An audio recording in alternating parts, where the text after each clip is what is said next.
미국 대통령 트럼프가 그린란드를 사겠다라고 했었죠. 이에 따른 깜짝 발언을 넘어서가지고 실제로 유럽에다가 대규모 관세 폭탄까지도 예고를 해버렸습니다.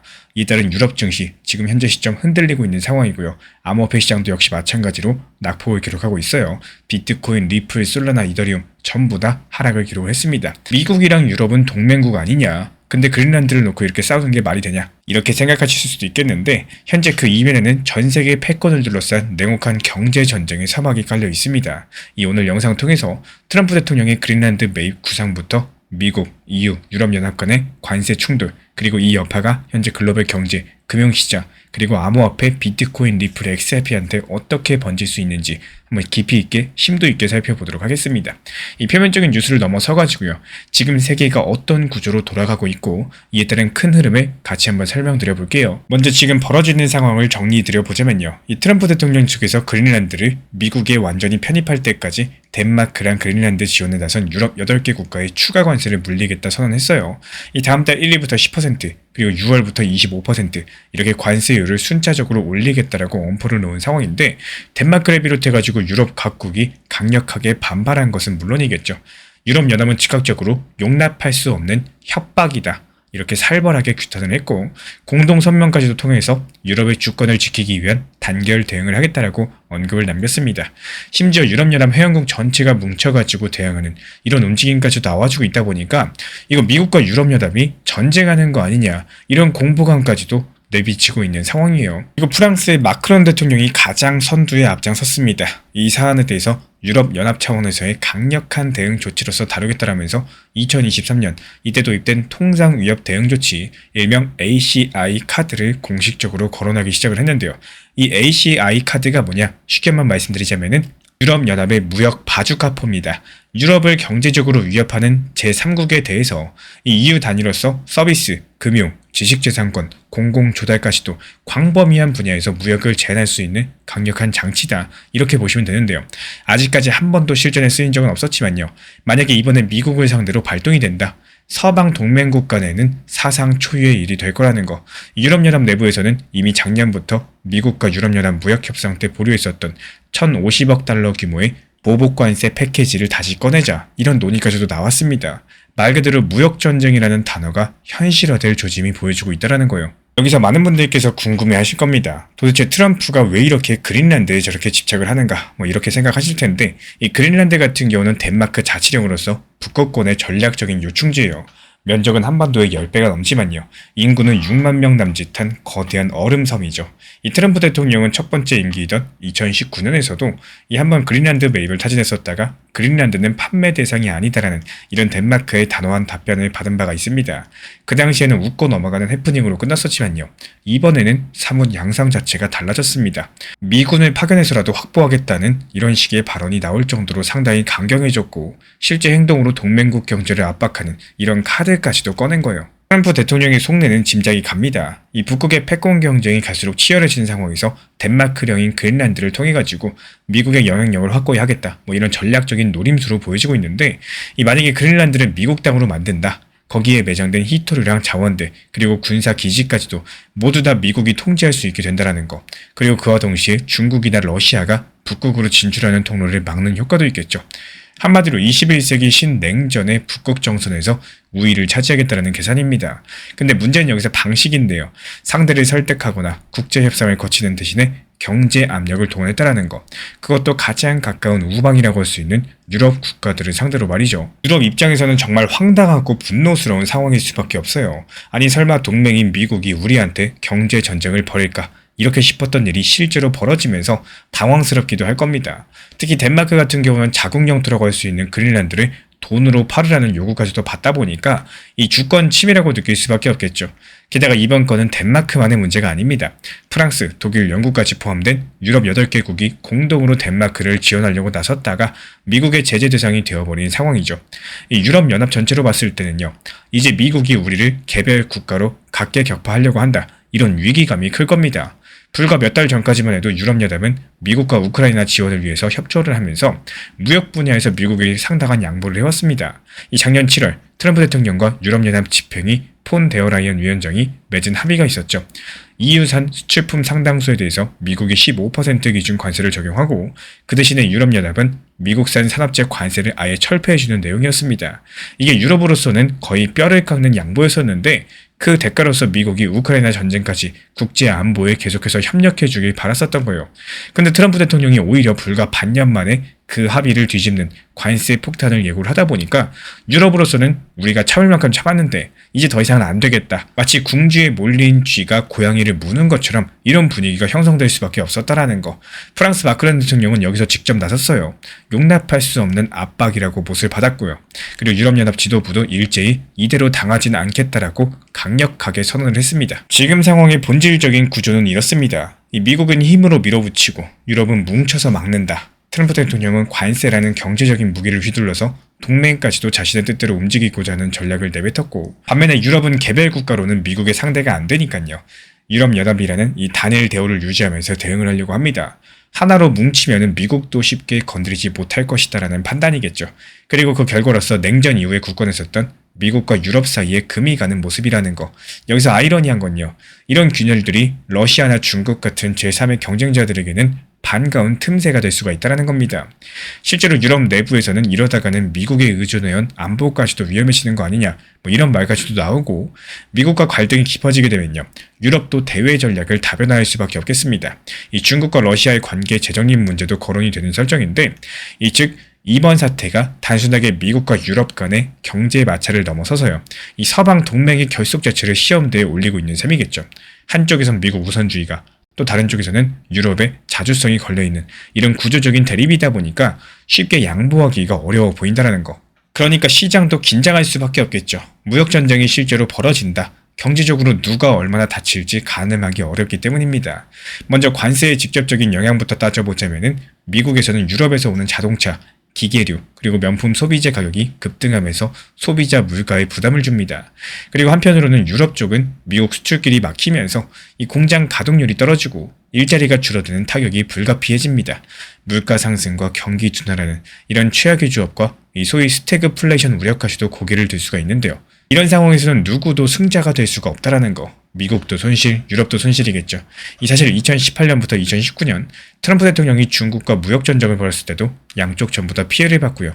결국에 협상으로서 타협을 본 전례가 있었습니다. 지금 시장이 주목하는 부분도 바로 그 점입니다. 이번에도 결국에 협상으로 풀리겠지라는 기대감, 아니다, 이번에는 사고가 날지도 모른다, 이런 불안감이 공존하고 있다는 거. 그래서 금융시장 반응이 조금 모순적인 모습을 보였는데요. 이 관세 폭탄 뉴스가 처음 나오면서 예상대로 유로화랑 파운드화 가치가 급락했어요. 유럽 경제가 더 위험하니까요. 유럽 통화부터 팔아버린 겁니다. 그런데 정작 뚜껑을 열고 보니까 달러화 가치도 덩달아 떨어지는 현상이 나타나고 있다는 거. 이 보통 글로벌 위기가 고조되면요. 달러 같은 기축 통화는 안전자산 선호로서 강세를 보이는데 이번 같은 경우는 초기 이후의 흐름이 반대로 간 겁니다. 이 달러 인덱스 수치를 봤을 때 이번 사태 이후에 100 아래로 내려가면서 1년 내 최저 수준까지 밀렸습니다. 이유가 뭘까요? 이 시장 참여자들이 이렇게 생각하기 시작을 한 거예요. 트럼프 대통령이 동맹까지 적으로 돌리게 되면은 이 중장기적으로 봤을 때 달러의 위상도 위험해질 수가 있다는 거. 실제로 미국이 작년에도 이 전 세계에 일방적인 관세를 발표한 적이 있었는데요. 그때도 한동안 달러 약세랑 미 증시 급락으로 미국 자산이 타격을 입었습니다. 이런 것들을 의식을 한 것처럼 이 외환시장에서는 엔화라거나 스위스 프랑 같은 다른 안전자산으로 빠르게 돈을 옮겼습니다. 이 지금 달러 약세 현상은요. 시장 투자자들이 이번 일은 미국에도 끝내 좋지 않게 돌아올 것이다. 이렇게 내다보고 있다는 신호예요. 여기에 금리랑 채권 시장 움직임을 보면요. 시장 투자자들의 속내를 더 엿볼 수가 있습니다. 이 미국의 장기 국채금리가 이번 관세 분쟁 뉴스 이후에 살짝 떨어졌고요. 금리가 떨어졌다라는 것은 시장 투자자들이 미래의 금리가 내려갈 거다라고 예상한다는 뜻이겠죠. 왜 그런 예상이 나올까요? 만약에 미국이랑 유럽연합 무역전쟁으로 둘 다 경기가 망가지게 되면은 연준이 올해 하반기쯤에 금리 인하로서 선회할 가능성이 높아집니다. 지금 같은 경우는 물가도 잡아야 되죠. 금리도 높여놨지만 경기 침체가 닥치면은 다시 돈을 풀 수밖에 없겠죠. 실제로 채권 트레이더들은 벌써부터 연말에 페드가 금리를 내릴 수도 있다. 이런 쪽에 베팅을 시작을 했고 유럽 중앙은행도 마찬가지로 딜레마에 빠질 겁니다. 이 작년까지는 물가 잡느라고 힘들었었는데 경기가 꺾이면은 급히 금리 완화로 돌아설 수밖에 없겠죠. 즉 무역 갈등이 심화되면요. 2026년 하반기에는 오히려 주요 중앙은행들이 다시 한번 돈을 풀 준비를 할지 모른다는 얘기예요. 이 지금까지 미국과 유럽의 관세 충돌이 거시경제적으로 얼마나 중대하고 폭넓은 영향을 줄 수 있는지 살펴봤습니다. 그렇다면 암호화폐 시장은 이런 것과 무관할까요? 절대 그렇지가 않겠죠. 요즘은 거시 변수 하나에도 이 비트코인 가격이 출렁이는 시대입니다. 이번 사태도 예외가 아니기 때문에 벌써 시장 투자자들 사이에서는 글로벌 위험 증가가 비트코인 하락을 우려하는 목소리가 나온다는 거. 실제로 뉴스 직후에 비트코인 가격이 소폭 조정을 받는 모습들. 암호화폐 시장 전반적으로 하락장이 형성되고 있죠. 이유가 뭐냐? 많은 분들께서 비트코인은 여전히 고위험 투기 자산으로 인식되고 있기 때문입니다. 이 공포감이 커지면요. 가장 먼저 팔리는 게 변동성이 큰 자산들이에요. 그래서 미국과 유럽 연합 무역 갈등이 격화된다면은 이 당연스럽게도 비트코인이나 이더리움 같은 주요 코인도 단기적으로 타격을 받을 수밖에 없습니다. 하지만 또 이야기는 거기서 끝나지가 않겠죠. 정말 재밌게도 이 다른 시나리오가 존재합니다. 바로 안전자산 대체제로서의 암호화폐 부상 가능성인데요. 앞서 이 거시 파트에서 말씀을 드렸던 것처럼 무역전쟁 충격으로 주요 중앙은행들이 다시 돈을 풀기 시작을 한다. 시장 유동성이 증가하겠죠. 시중에 풀린 돈은 결국에 갈 곳을 찾게 되는데 이 금리는 내려가 있고 전통 안전자산 수익률을 낮다면은 이 시장 자금이 대체 투자처를 기웃거리기 마련입니다. 2019년부터 2020년 무렵에도 이 미국과 중국 무역전쟁과 코로나 부양책 속에서 비트코인이 디지털 금이라는 이런 서사를 얻게 되면서 가격이 급등을 했었어요. 이번에도 연준이 금리를 인하하거나 양적 완화를 다시 검토하는 순간부터 이 시장에서는 다시 비트코인이 상승할 때가 왔다. 이런 식의 투자 테마 전환이 일어날 수가 있다는 거. 특히 지금 비트코인 보유자들의 온체인 데이터를 보면요. 시장 투자자 대부분이 웬만한 조정에는 꿈쩍도 않고 코인을 들고 있습니다. 이 최소 1년 이상 이동하지 않은 비트코인의 전체의 70%에 달해서 사상 최고 비중이라고 볼 수가 있는데요. 이 말이 무슨 말이냐? 이 시장 장기 투자자들이 그만큼 확고하게 버티고 있다는 뜻이겠죠. 이 공급 측의 압력이 크지 않다면 그 시장 수요에 따라서 가격은 다시 탄력받기가 쉽습니다. 이 무역전쟁이 몰고 온 경기 침체 우려가 오히려 유동성 확대 국면에서 비트코인 상승의 역설적인 수순을 밟을 가능성도 배제하기가 어렵다는 거 미리 말씀드려요. 물론 그렇다고 무작정 장밋빛을 그릴 수는 없겠습니다. 암호화폐 시장 내부 구조도 함께 보셔야겠죠. 현재 비트코인 선물 시장에 쌓인 미결제 약정 규모가 역대 최대 수준인데 약 650억 달러에 달하는 선물 포지션이 살아있다는 얘기고 이것은 시장에 레버리지 투자자가 그만큼 많다는 뜻입니다. 쉽게 말씀드려서 빚내서 베팅한 사람들이 잔뜩 있다는 건데 이런 상태에서는 어떤 방향성이든 큰 뉴스가 터지면 폭탄 돌리기가 될 수가 있다는 거. 가격이 급등을 하거나 급락하면은 또 한쪽으로 쏠린 베팅이 줄줄이 청산이 되면서 가격 변동성을 더 키워버리는 현상이 생깁니다. 그래서 지금 크립토 시장도 위험이 높아진 레버리지 환경이기 때문에 이 변동성 쇼크에 취약한 상태라는 거 기억해 주시기 바라고요. 결국에 정리드리자면은 단기적으로 봤을 때 미국과 유럽연합 갈등이 격화되고 있고 이에 따른 위험회피 심리로서 비트코인 등 암호화폐 시장에 하방 압력이 있을 겁니다. 이게 중기적으로는 중앙은행 완화되면서 이 금리가 풀리면은 유동성이 풀리겠죠. 이에 따른 유동성 호재로서 강력한 투자 자산 시장 상승 모멘텀이 형성이 될 겁니다. 그리고 이런 것들이 시장 내부적으로 봤을 때 레버리지가 과다가 될 거고요. 변동성이 커지게 되면서 이렇게 세 가지 흐름이 교차될 수 있다는 거. 조금 복잡하게 들리시겠지만 이런 것들의 흐름들 전부 다 염두에 두고 상황을 지켜보셔야겠죠. 여기서 리플 XRP가 등장을 합니다. 사실 많은 XRP 투자자분들께서 국제송금 혁신이라는 키워드에 익숙하실 텐데요. XRP가 기존 스위프트망을 대체할 수 있다. 은행 간의 브릿지 통화가 될 것이다. 여러 가지 얘기들을 많이 들어보셨을 텐데 이 미국과 유럽연합 무역 갈등이라는 맥락 속에서 XRP를 보면요. 또 다른 색다른 그림이 보이기 시작을 합니다. 이 바로 금융 인프라의 정치적 중립성이라는 측면인데요. 지금 벌어지는 일들을 보시면은 미국이 마음먹고 관세나 금융망을 무기화하게 되면은 동맹국도 타격을 받는다. 이런 현실이 드러나버렸죠. 결국에 피해를 줄이려면은 미국 달러나 미국 금융 시스템을 통하지 않고도 거래가 가능한 수단이 필요해집니다. 특히나 유럽 측에서 ACI 같은 카드를 꺼내든다는 것은 정말 극단적으로 우리도 미국이 만든 게임의 판을 따르지 않고 그 대안을 만들겠다라는 선언과 비슷하겠죠. 그런데 여기서 대안을 만들려면은 기술과 시간이 필요합니다. 암호화폐랑 블록체인 기술은요. 그 퍼즐을 맞출 수 있는 상당히 중요한 조각이 될 수가 있다는 거. XRP를 볼까요? 현재 리플넷을 통해서 전 세계 어디든 몇 초 내에 송금할 수 있는 인프라를 구축해 왔습니다. 현재도 ODL 솔루션으로서 여러 나라를 실시간 연결하고 있죠. 법정화폐를 XRP로 바꿨다가 또다시 다른 법정화폐로 바꾸는 과정을 통해서 중간에 달러나 기존 은행망을 거칠 필요가 없이 돈을 보낼 수가 있습니다. 지금까지는 주로 비용 절감, 속도 향상의 이점 때문에 이런 기술들이 주목을 받았었지만 앞으로는 정치적인 중립성이 더 부각될지 모른다는 거. 즉 어느 한 나라가 금융망을 차단을 하더라도 이 돌아갈 수 있는 대체 경로로서 리플 레저 같은 개방형 네트워크가 역할을 할 수가 있다는 거예요. 그래서 만약에 유럽 기업 A가 미국 제재로 달러 결제를 받지 못한다. 그럼 차라리 유로화를 XRP로 바꿔가지고 해외 파트너한테 보내고 또 받은 쪽에서는 그 XRP를 자기 통화로 바꿔서 쓴다면은 이 미국 은행이나 스위프트를 탈취할 수가 있겠습니다. 이런 것들이 하나의 예시지만요. 충분히 실험되고 있는 모델이라는 거예요. 이런 비전을 리플랩스 측도 노리고 있습니다. 최근에 리플사는 스테이블코인과 토큰화 상품 RWA 쪽에 박차를 가하고 있죠. 올해 초에도 영국의 기관 거래소랑 제휴하면서 이 자사 달러 스테이블코인 RLUSD를 대규모로 통합시켰다는 뉴스가 있었습니다. 이 RLUSD가 미국 달러의 1대1로 연동되는 스테이블코인인데 리플 레저 위에서 발행되기 때문에 XRP랑 자연스럽게 호환이 돼요. 현재 유통량이 약 14억 달러 돌파했고요. 상당히 성장을 한 수치인데 리플이 이걸 전통 금융 인프라에 연결하려고 공격적으로 투자 중에 있습니다. 이런 움직임들을 가만히 뜯어보시면요. 리플이 단순하게 송금 수수료 줄여주는 소프트웨어 회사를 넘어서서 이 달러 유동성을 전 세계에 뿌리는 새로운 은행 역할을 일부 하려는 게 아닌가 이런 생각도 들어요. 그리고 이 새로운 은행은 이 미국 뉴욕 한복판, 미국 월가의 은행들과는 성격이 다르겠죠. 블록체인 기반이고요. 정보 통제량은 한 발 떨어진 탈중앙 네트워크 은행입니다. 어떻게 보면 미국의 금융 패권이 흔들릴 때 등장할 수 있는 대체 금융망의 한 가지 요소로서 리플 XRP가 포함되어 있다. 이렇게 볼 수가 있겠죠. 결국에 정리해드리자면은 미국과 유럽의 무역전쟁은 단기적으로 관세 숫자 싸움이고 시장 출렁임 있을 수밖에 없습니다. 하지만 더 큰 틀에서는 달러 중심 세계 질서에 대한 도전이라는 이런 흐름으로 이어질 수가 있다는 거. 이 미국이 경제력을 무기화하면 할수록 다른 나라들은 그 영향권에서 벗어날 방법을 찾게 되는 거고 유로화, 국제화, 위안화 블록 형성, 금 비축 확대 같은 이런 움직임이 가속화될 수가 있겠죠.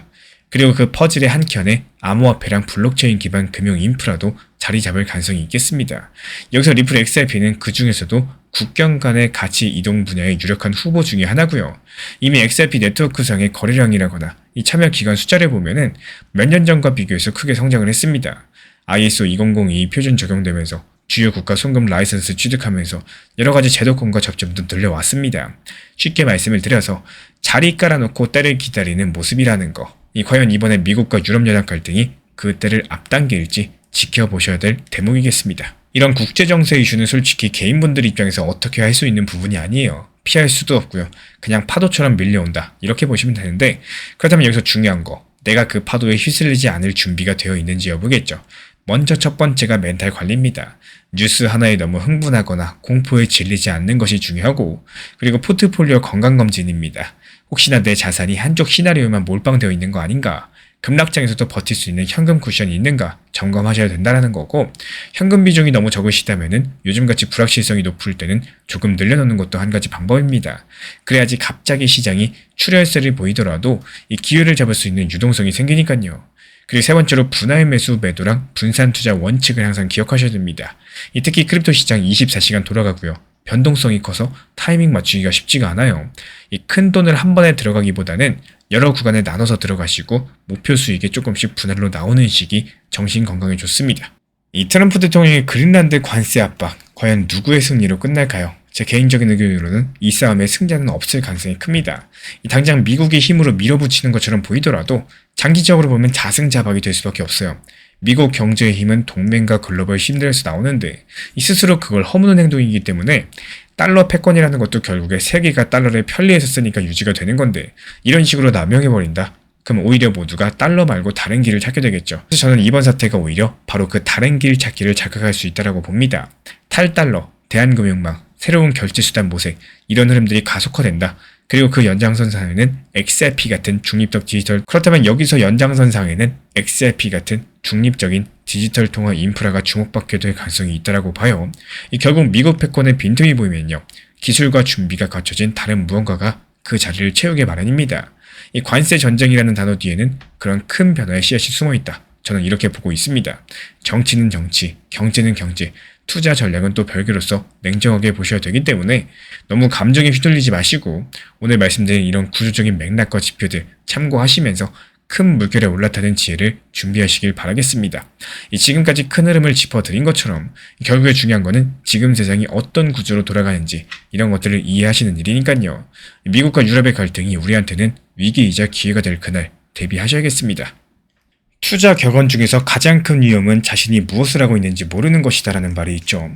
미국과 유럽의 관세 전쟁, 그리고 그 이면에서 유동치는 글로벌 금융 질서의 변화들은 단순한 뉴스가 아닙니다. 이 낡은 패권이 흔들리고 새로운 질서가 태동하는 거대한 전환의 시기에서 남들이 혼란에 빠져있을 때요. 냉철하게 미래의 흐름을 읽어낸 우리 구독자분들의 통찰력들은 그 어떤 자산보다도 강력한 무기가 되어줄 거예요. 이 변화의 파도를 타고 가장 현명한 선택을 내리는 우리 구독자분들이 마침내 가장 빛나는 성공의 결실로서 보상받기를 진심으로 응원드리겠습니다. 지금 불안한 이유는 방향성 때문이 아니라 비중과 심리가 흔들리고 있기 때문입니다. 지금 코인 시장의 비중이 상당히 큰 상황에서 반대로 국내 주식시장이 계속 올라가는 걸 보고 있으면 솔직히 마음이 편할 수가 없겠죠. 괜히 선택을 잘못한 건 아닐까, 이러다가 또 타이밍 놓치는 건 아닐까, 이런 불안감과 걱정들이 자연스럽게 올라오는 분들 많이 계실 겁니다. 이상한 감정이 아니라 상당히 정상적인 투자 심리고 누구나 이런 구간에서는 흔들릴 수밖에 없다는 거.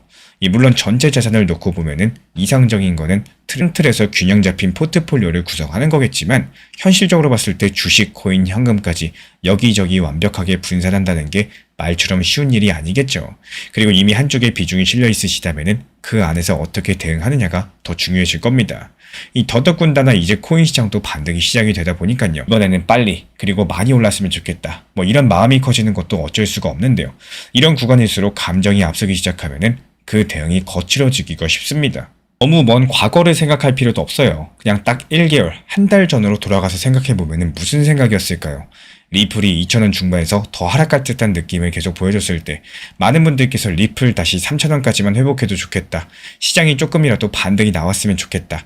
이번에 상승하면은 코인 신사 채널 말처럼 분할 익절하고 또 올라갔을 때 팔아야지 이런 생각을 했지만 반등이 조금 나오니까 어때요?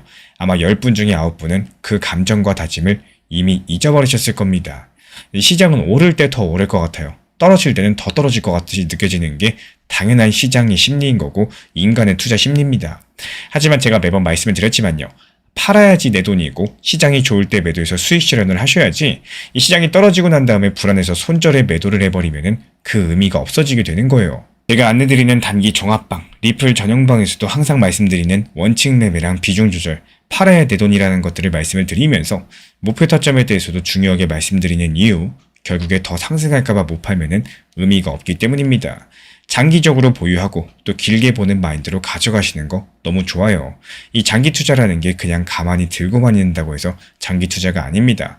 얼마나 장기적으로 가져가시되 효율적으로 내 평단과 비중, 수량, 그리고 상황에 맞춰서 적당한 단기 종목을 병행하면서 이 장기적으로 가져가기 위한 기름 역할을 해주냐가 장기 투자라고 생각을 합니다. 이 단타, 단기 종목을 한다고 했을 때 자주 쳐다보고 또 자주 들여본다라고 해서 수익이 잘 나오는 게 아닙니다. 적당한 목표 타점을 활용해가지고 목표가 걸어두면서 오히려 신경을 안 쓸 때가 더 좋은 결과가 나오는 경우들이 많습니다. 이 지금부터 정말 중요한 거는 방향성을 더 맞추려는 게 아니라 비중 조절과 원칙 매매를 얼마나 지켜낼 수가 있느냐인 거고, 그리고 항상 말씀드리지만 팔아야 내 돈이 된다는 아주 기본적인 원칙들을 잊지 않는 겁니다. 올라올 때는 분할로 덜어내면서 숨을 고르고 또 내려올 때를 대비해서 여지를 남겨두는 이런 반복들이 결국에 계좌를 지키고 멘탈을 지켜주게 될 거예요. 이 결국에 투자에서 가장 위험한 순간은 시장이 흔들릴 때가 아니라요. 내 마음이 조급해질 때고 살아남는 사람들은 늘 그 조급함을 비중과 원칙으로 눌러왔던 사람입니다. 이 방향보다 중요한 건 태도고 수익보다 먼저 지켜야 될 거는 균형이라는 사실 잊지 말아주시기 바랍니다. 실시간 변동 구간은 정말로 몇 시간 안에 지나가는 경우가 많아요. 고래 수급이 갑자기 움직이거나 거래소 물량이 몰리는 순간들 뉴스보다 빠르고 차트보다 먼저 반응을 하기 때문에 이걸 제때 보지 못하면 좋은 자리 놓쳐버리고요. 반대로 위험 신호도 제대로 캐치하지 못해서 손실이 커지기가 쉽습니다. 그래서 제가 확인하고 있는 고래 수급 변화랑 핵심 가격대, 이 실시간 흐름 중심으로서 따로 정리해서 보내드리고 있기 때문에 필요하신 분들은 현재 보이는 번호로 문자 신청만 주시면 큰 도움이 되실 겁니다. 제가 안내해드리고 있는 코인 신사 채널 멤버십 전용방에 대해서 짧게 설명드려 보도록 하겠습니다. 리플, 암호화폐 시장에 대한 중요한 이슈, 그리고 브리핑이나 시장의 흐름에 대한 전문적인 분석 내용 설명과 함께 차트상의 기술적 분석, 온체인 지표와 투자 심리에 대한 내용들을 같이 안내 도움드리고 있고, 가장 중요한 투자 심리를 컨트롤하기 위해서 포트폴리오의 구성에 대한 노하우, 투자 심리 컨트롤에 대한 내용도 같이 안내드리고 있습니다. 코인 신사 스터디 멤버십 가입하신 분들께서는 아래 번호 혹은 신청 링크 통해서 남겨주시면 제가 연락드리고 있고, 안내 설명과 함께 신사 채널 리플 전용 멤버십 방에도 입장 안내 설명드리고 있습니다. 리플 XRP 투자에 있어서 이제는 투트랙 전략이 반드시 필요해지고 있습니다. 무턱대고 몰빵하거나 반대로 또 손 놓고 기다리는 시대는 끝났어요. 첫 번째 트랙은 매달 분할 매수하시면서 시장이 빠지든 말든 일정 비중으로서 리플을 꾸준히 모아 나가시는 겁니다. 이거는 시간과 리스크를 분산할 수 있는 가장 효율적인 전략인 거고, 그리고 두 번째 트랙은 남은 현금 비중으로 알트코인 단타로서 굴려나갑니다. 수익이 나면은 그거를 다시 리플에 재투자하시면 되는 거고, 이게 바로 수익을 만드는 순환 매수 전략이 되실 거예요. 그런데 여기서 중요한 거는 단타 하실 때 조심하셔야 되는 거예요. 단타 매매 중독되면 끝장입니다. 이 매매 중독을 절대 조심하셔야 되는 거고, 예를 들어 가지고 시장이 과열인데도 지금 아니면 기회가 없다, 이런 조급한 생각에 RSI 지표가 이미 고점인데도 불안해서 또 들어가고 결국에 수익은커녕 손실만 쌓이게 되실 겁니다. 그래서 저희 채널 차원에서는 한 가지 원칙이 있습니다. 확률이 높은 날만 진입을 하세요. 그리고 시장 전체가 과매도 구간일 때, 비트코인 기준 RSI가 바닥을 찍을 때, 그때 알트코인 중에서 최근 거래량이 급등한 종목이 과매도의 경우 MACD, 볼린저 밴드, 이동평균선과 일목균형표 참고해서 신중하게 매수 진입 타점 들어갑니다. 그리고 그 외에는 아예 매매를 쉬는 날도 반드시 있어야지 진짜 단타인 거고, 그렇다면 이걸 어떻게 구별할 수 있는지 궁금하실 거예요.